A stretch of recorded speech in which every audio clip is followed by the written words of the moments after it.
Yes. So I was divorced about 5 years ago. And it was my first relationship. It was actually an emotionally abusive relationship to my high school boyfriend. And I was in that relationship for 13 years. So from the time I was 16 to the time I was 28, I was in that relationship. And when I got divorced, it, I mean, it was when my life started, really, because I was in control of my own life for the first time ever. And I was in control of my own finances for the first time in my life as an adult. And I missed wearing a ring. I liked my engagement ring and I just missed that feeling. And I fell in love with this amazing Edwardian platinum and diamond ring. It's a dinner ring, so it didn't look like an engagement ring, although it totally could be if someone wanted it to be. And I was just like, wow, I can buy this for myself. It's a big expense, and I'll go without some other things, but I don't have to ask for anyone's permission. I can just make that decision for myself. So I bought the ring, and it really represented my freedom and my independence. But I didn't think of it as like, this is my divorce ring. And then my colleagues saw it and they were like, that's a beautiful ring. Like, what is that from? And the first thing that popped into my head was, oh, it's my divorce ring. And I felt like it gave them permission to not feel sad for me about my divorce, but to see that it was something I was celebrating and to celebrate with me. So it like destigmatized divorce. And then when I started my business, I posted about it, and women started coming to me to buy their own divorce rings, which was such a rewarding experience to be part of, because I felt like I could be part of the next chapter and their healing and their excitement about the future.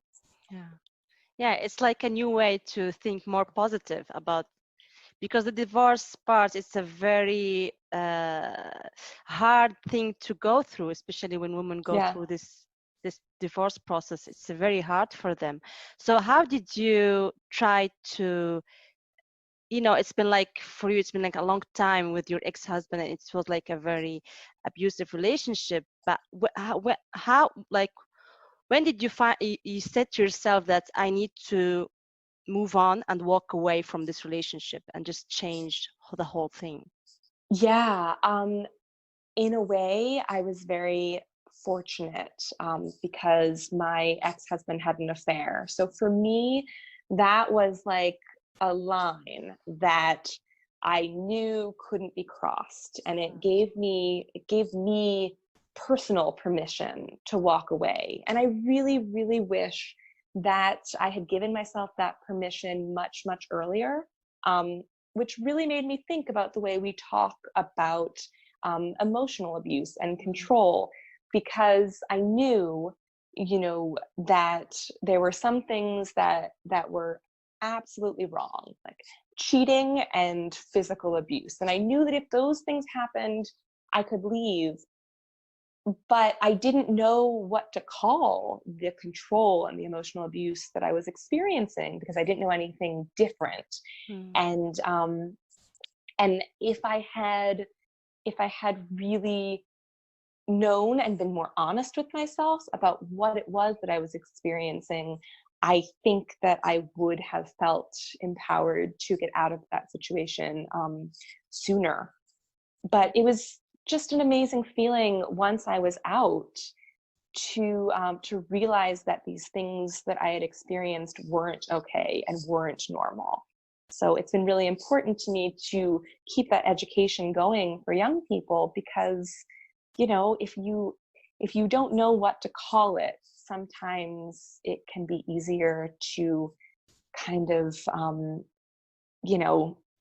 put up with it or tell yourself stories about why it's okay when it's not.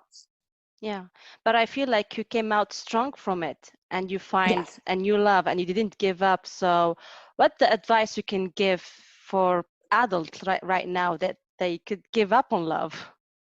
Yeah. I I did come out feeling really hopeful. I didn't go through a time where I had issues with trust. I really felt very hopeful that, you know, there was healthy love out there for me, and I found it, and I, you know, just feel so fortunate. I think a big part of that is that I really, really believe in therapy.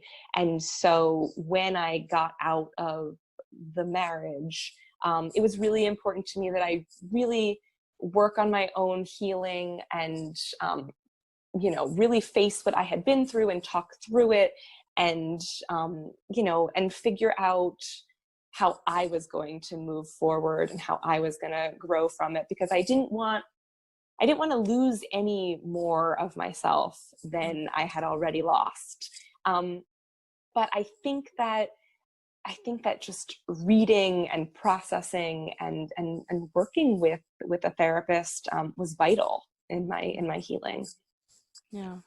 Yeah, like people needs to have more professional help and to try to get out of this, like, because breakup or divorce is not something very easy to go out from. It's like a very Yeah.